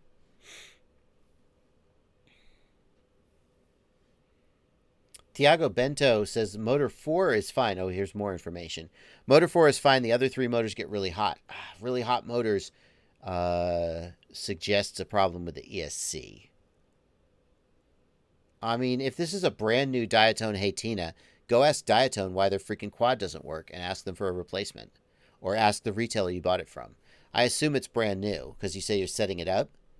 Don't screw around with it. It's busted. Send it back. Get a new one. You paid for a ready to fly. It should not come broken out of the box. Stevens Box, thanks for $5. Dan Christie, thanks for 10 Canadian dollars. Made a shirt from a line from your stream last week. Don't know how to post pics, so I emailed them. Hopefully worth a laugh. Well, let's take a look. Thank you for 10 Canadian dollars, Dan. Let's look at the Gmails.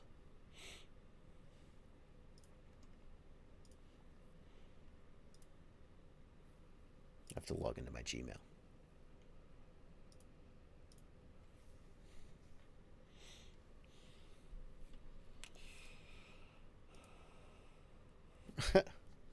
Holy crap, Dan. What did you do, man? I'm just not sure how many people want my face on their shirt. Joshua Bardwell. Oh, my goodness. That's amazing. That's amazing. I guess we're gonna find out. Dan, you gotta tell me how I can get one of those. You know I want one of those. Thank you very much, Dan. That's very kind of you. We're caught up on the super chats, Mr. EFPV. What are you trying to tell me, man? My Sky Pack is the perfect bag for travel. It's not trendy, but it is very protective. I've used it in multiple international travels. I haven't had an issue since. Is that what you're trying to tell me? Okay, apparently Skypack is alive. The Skypack is another one like the Think Tank that is enormous. Where can I get it? Because it's out of stock on GetFPV. It's just, I don't know who carries it. Currently unavailable. I don't think the Skypack is made anymore. I don't think it's made anymore.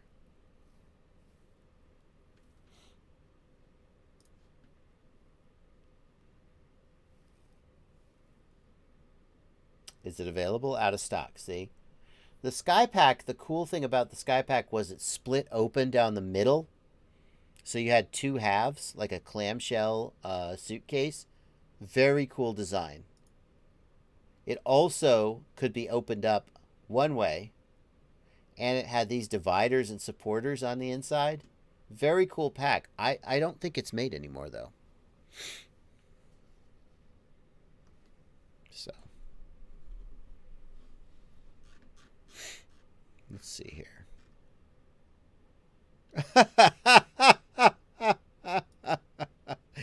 Oh, Ghost Branch FPV has made a mashup of me and Kanye. That's truly disturbing. That is truly disturbing.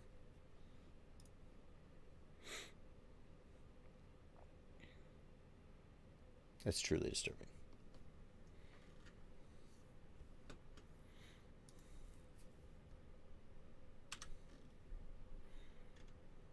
Big Herkman says, why is there not a meme channel on the Discord? I don't know. I usually try to keep my keep the Discord, the tone of the Discord, relatively sober. I've tried to avoid encouraging memeing and trolling and stuff. It just seems like that usually goes downhill. I don't know.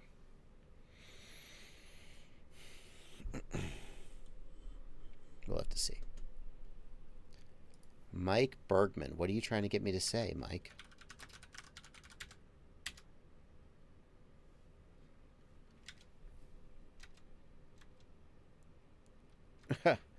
Yeah. What do you think about the free-range frame design? Would you consider it for your build? Asks Baldman FPV. Free-range quadcopter frame. What is that?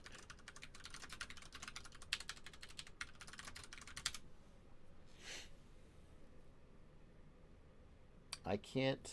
Is it the free-range Ruxus from Rebel? That looks like a racing frame. I'm not sure. I don't know what's going on with that. No. What's Rebel? What's going on over at Rebel? Is Rebel still really doing their thing? Like, it doesn't seem like anybody carries them. I don't hear a lot from them. Their website seems to still be up.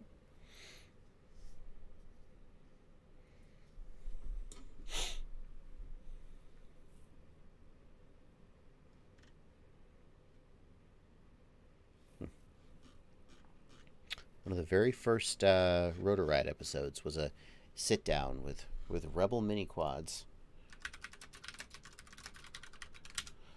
I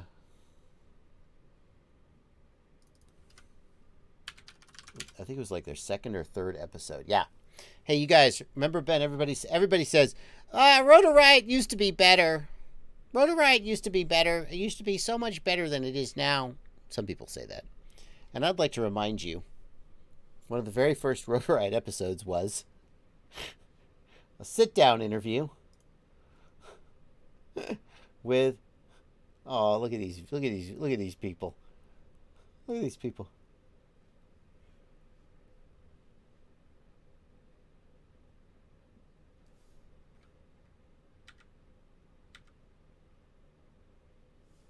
Oh yeah, I'm just gonna sit down and talk about Rebel batteries for 10 minutes.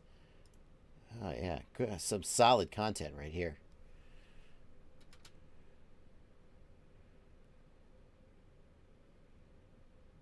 These guys are charismatic as hell, though. Anyway, everybody remembers Guns versus Drones.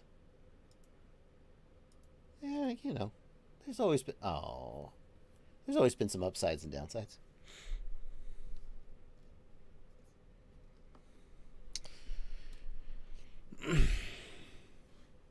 Let's see here. Joey T says, I want to buy an HD set. What one do I go to? Buy DJI or Shark Bite? I have the newest Fat Shark goggles. Joey T, if you want to keep using your Fat Shark goggles, Shark Bite is going to be the only one that works for you. But DJI is hands down a better overall system. So if you are willing to sell those goggles on the used market, and if DJI is in your budget and so forth, then DJI is better. So, Pyrodrone's new Hyperlight Freestyle Quad.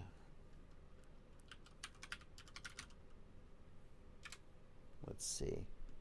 We're not talking about Rebel. The Hyperlight Free... Oh, here we go. Hyperlight Free Range. Ah, this guy's got an aluminum plate. That's pretty slick. Hold the arms in place. I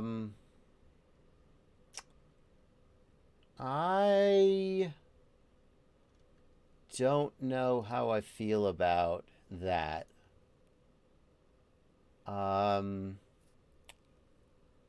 Who designed this frame?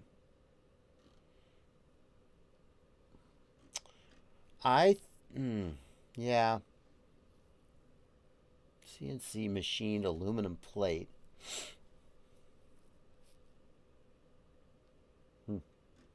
Integrated cooling.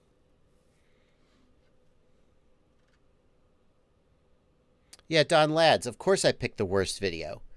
My point is just that when people say, oh, old Rotor Riot used to be so good, and then this video is like the third video they ever made or something, and it's kind of like it was just filler content. Or they had some kind of a deal they were doing with Rebels, so they put him on the episode. Like, I don't know.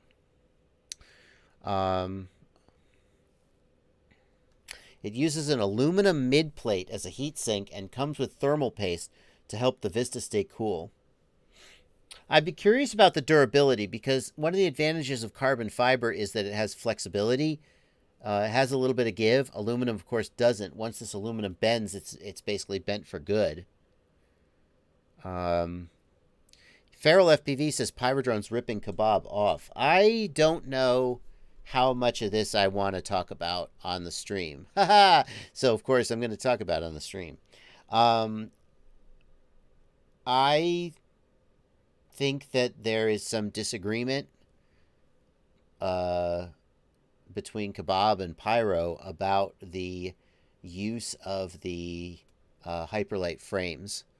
All I know is that I had on my website Kebab's glide frame, and I referred to it as the Hyperlite Glide. And Kebab asked me to stop calling it the Hyperlite Glide and call it the FPV Cycle Glide. And he said he would prefer that I didn't use the Hyperlite branding anymore. And I was like, well, I thought you and Pyrodrone and Hyperlite. And he was like, nah. So I don't know what the deal is there. And I haven't really asked. But I know that Bob is the original designer of the Hyperlite frame designs. And now Bob has FPVcycle.com, and apparently Bob isn't working with Hyperlite anymore. And so I would want to know more about that before I went on record as like promoting a Hyperlite frame being sold by Pyro, because I don't know. I can sort of like look the other way and not care too much about some things, like Radio Master and Jumper copying each other. I don't give a crap. Copy away, boys. But then, like, somebody has a GPL violation, and I'm like, whoa, that's over the line. I don't know. I would want to look into that a little more before I was like, oh, that's a great frame. Let's all buy it. Because if I found out later that in some way I was screwing Bob over, like, the question I would ask is, like, Bob created the whole Hyperlite line. Is he getting compensation for this kind of thing? If he was getting compensation, why would he say stop calling it the Hyperlite Glide and call it the FPV Cycle Glide? So, anyway. I don't know. Mike Bergman says Pyro never gave credit for the design. They don't even acknowledge the relationship. Really?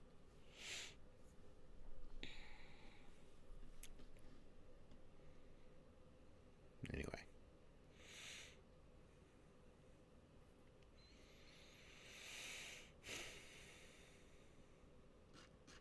I just thought it was weird that Bob used to call it the Hyperlite Glide. As far as I know, he was working with Surge to do these designs, and now he says don't call it that anymore. Why did he break away? I mean, I don't know the story, but I would like to know the story. It does look like an interesting frame. I'm a little suspicious of the aluminum plate and how that'll affect durability. I mean, carbon also breaks and isn't durable, but I worry the aluminum might bend. What's the weight?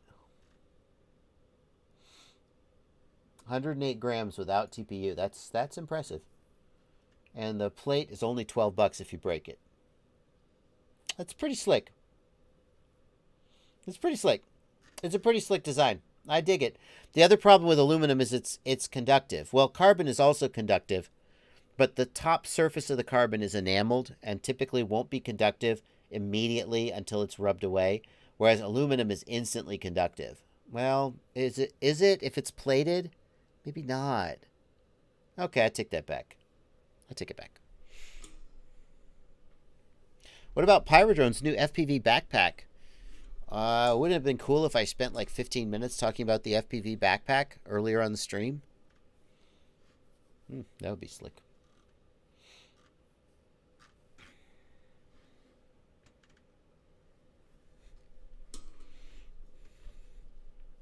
Why has there got to be drama, says GTX 1660. Just fly quads and have fun.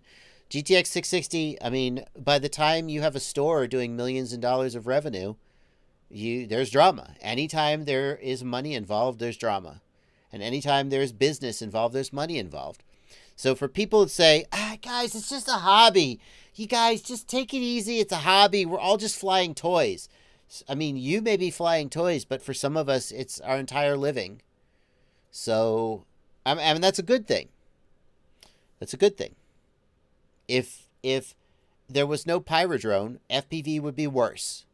If there was no FPV cycle, FPV would be worse. Well, that's a bad example. FPV cycle, Bob actually has a full-time job as a dentist and kind of runs FPV cycle as a passion project. So actually, I take that back. But there's people who put their entire life into an FPV project, and they don't have the luxury of saying, it's just a hobby. We're just flying toys. Just no drama. Just have fun.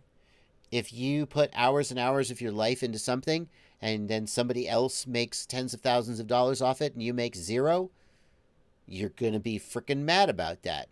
You're going to be mad you didn't get what you feel like you deserved or were promised, and drama will get involved. So,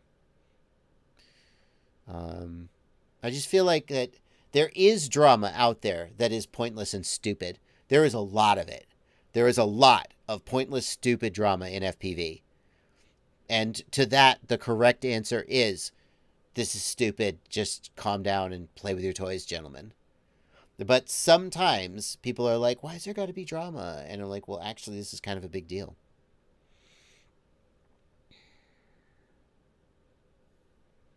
Anyway.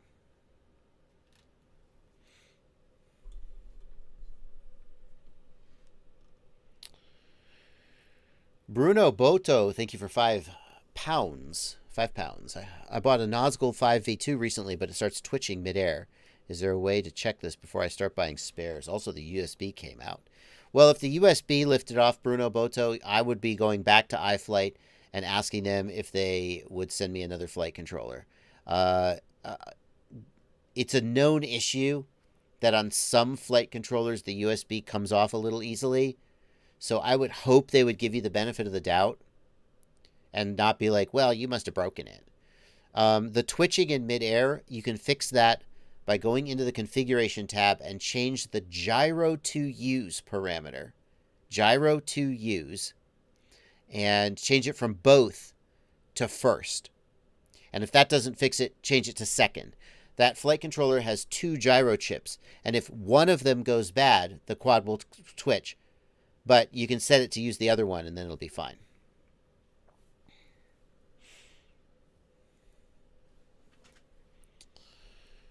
Anodized aluminum is not conductive, says Apocalypse Survivor, but it can be scratched, but it's tougher than enamel. Yeah, that's what I was wondering, Apocalypse Survivor. So it's aluminum, but it's not going to be conductive because it's anodized or otherwise coated. So that's why I kind of walked back about that.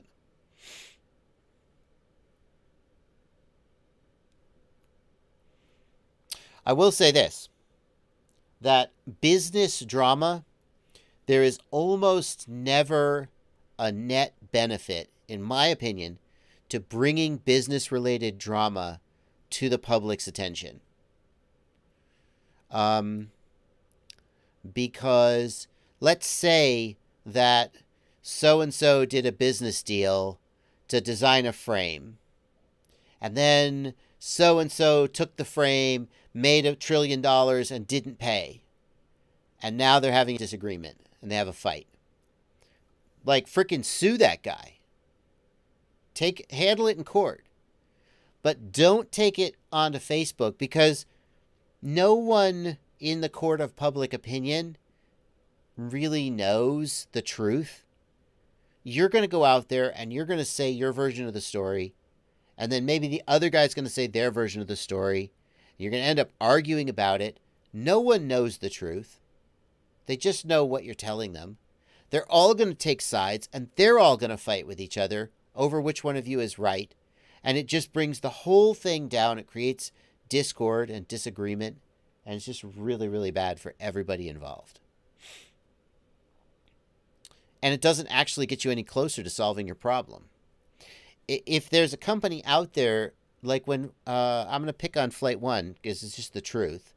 When Flight 1 first became a thing, way, way back when, before a lot of people remember, race flight was a thing, and Preston Garrison came along and made friends with Kalen Dorr, with Kalen Dorr, the developer, the lead developer of Raceflight. They made friends. They formed Flight One, and immediately off the bat, it seemed like their message was Betaflight is stealing from us. Betaflight is ripping us off. Betaflight devs are jerks, etc. And it felt very, very divisive and very negative, and it really bummed me out. To their credit, that has mostly stopped. And so I'm not trying to start a witch hunt. I'm sorry that it happened. I wish it hadn't happened. But nowadays, Flight One just sits in their corner and makes great products and says, look at these products. Aren't they amazing? Don't you love them? And there isn't any need anymore for them to start bashing heads.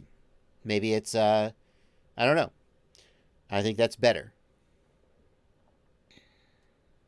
So, when you have a disagreement, I don't think it makes sense to fight it out in public. I know that some people, they'll go on Twitter. CEOs will go on Twitter and they'll shit talk each other and whatever. I don't know. Maybe there's a point where it works, but in a small community like this, it just doesn't seem like the right thing to do.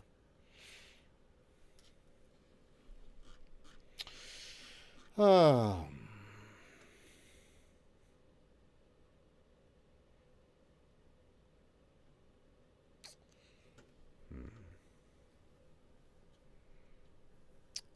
Anyway, JP Spin says anodized aluminum is quite conductive.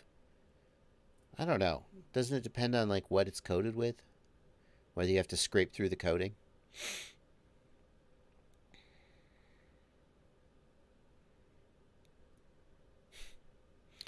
Or say AirMap posts a tweet about charging to use the airspace. No. So 507RC, to me, the difference with the AirMap situation is AirMap got caught doing something shady, and the customers created the backlash. This is the average people versus the company. And that is an important sort of check and balance.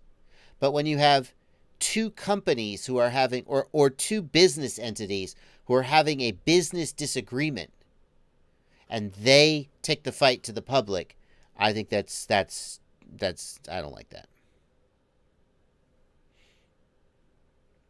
It's not even the same as two companies who are trying to sort of beat each other in the marketplace. Like if freaking Wendy's does a commercial that says Burger King burgers suck, Wendy's are better. That can sort of be just normal advertising and competition. But it feels different when it's not just, well, we fly better, It feels different when there's they're stealing from us. They're stealing all our ideas.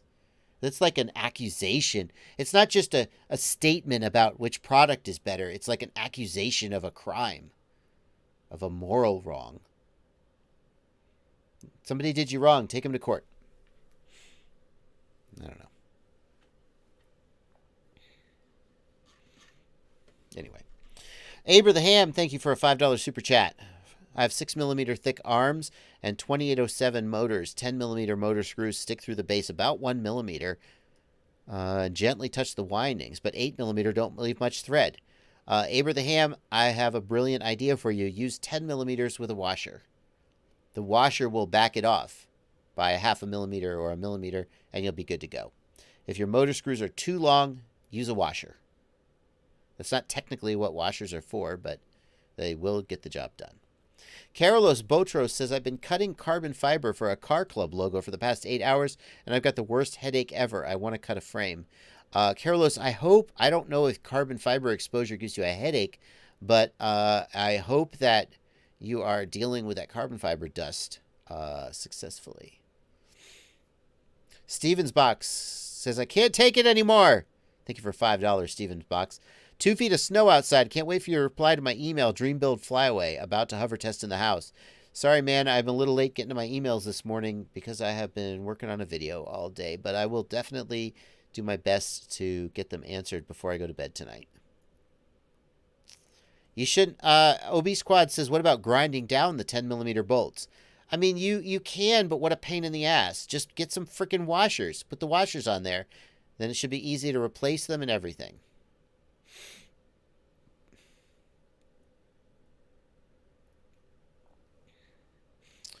Russell Williams wants to know about the Clearview Racing Receiver 2.0 TBS edition. No. No. Nope. No. This Clearview Racing receiver, I tested it. The Clearview 2.0, not even the Racer, I think. This is the Racer. What's the difference between the Racer and the regular? I tested the Clearview 2.0, and I tested it, and I looked very, very carefully at the comparison between it and the Rapid Fire. And in my opinion, it is nearly as good or maybe slightly better than the Rapid Fire. But here's the problem. It's twice the price of the Rapid Fire. So I don't think there's any reason to even think about getting it. Clearview, I think, was very disappointed to hear me say that. Because it's twice the price. So it needs to definitely be like 15% better. And I just didn't feel like it was there. And I gotta tell you, I mean, I looked at the footage so carefully, trying to make sure I was being fair. Because Clearview had just released the Clearview module, and it had kind of tanked and didn't do well. And so I felt like that this was an important product release for them. And I didn't want to be unfair and misrepresent their product. But if I give you two receivers and I tell you that one of them is twice the price of the other, and you look at the footage and you don't go, oh yeah, that one's way better, then I don't think there's any point in buying the more expensive one. Not for twice the price. So, I don't see any reason to buy the Clearview Racing Receiver 2.0 at a price of $300 when you can get a Fusion for $110 and a Rapid Fire for $150-ish something bucks. And I don't think it's definitively better than them. That's my opinion. Maybe they've updated. I mean, that was a while back, but they haven't. Maybe there's new firmware or something. No. Nobody should be paying $300 for an analog receiver module in this day and age. Right? What am I talking about?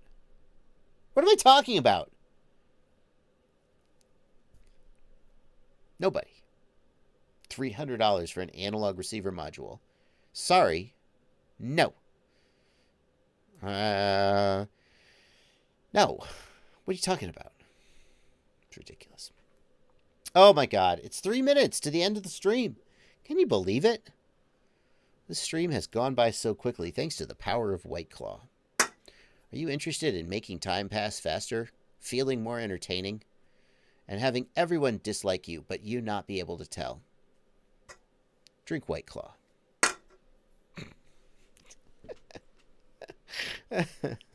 Aaron Ciotti is going to be streaming tonight. He's in the chat, and he is going to be streaming over on his channel.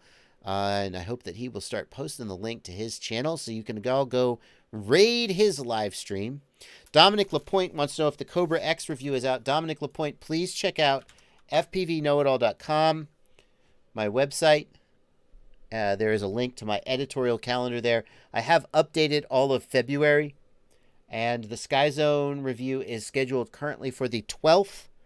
I need to go out this weekend and do a test in the parking garage. That's why it's been pushed off till next week. But it is on the calendar, as well as many other good things scheduled almost through the end of February. So definitely go check that out. fpvknowitall.com. Aaron Ciotti is doing 4 giveaways. If one giveaway is good, then 4 must be 4 times as expensive. Wait, no. And he's doing a Q&A as well, so ask him lots of questions. He's a smart guy. Mighty FPV says, I'm trying to get a startup on TikTok and YouTube. Any ideas on how to get more views and start making a little money? I don't know how to be successful on TikTok. To be successful on YouTube, you got to make content that people want to watch and that you like making. The very first thing I say about getting started on YouTube is make content that you like to make, because in the beginning, no one will watch it. So if you're making it because you want to get money or because you want to get views, you will never make it through the first slog. And after a fair amount of time of making the content, maybe you will find an audience, but at least if you like making the content, then you won't have lost anything. It took me easily over a year, maybe 2 years, before I got I started to get sponsored product, and my monetization started to sort of be worth anything. You can ask Siati about starting from scratch. He's been starting and going hard for the last couple months, or maybe even as much as a year. You can head on over to his live stream and ask him about getting started on a channel. And speaking of which, it is 10 p.m., so I'm going to get out of here and let Siati get started. Thank you guys so much for coming. 6 p.m. tomorrow, we'll be doing the news with JB and It's Blunty. We got some interesting things coming up on the news, but that's going to do it for me. Thank you guys so much for coming out. Happy flying, everybody. Have a good night.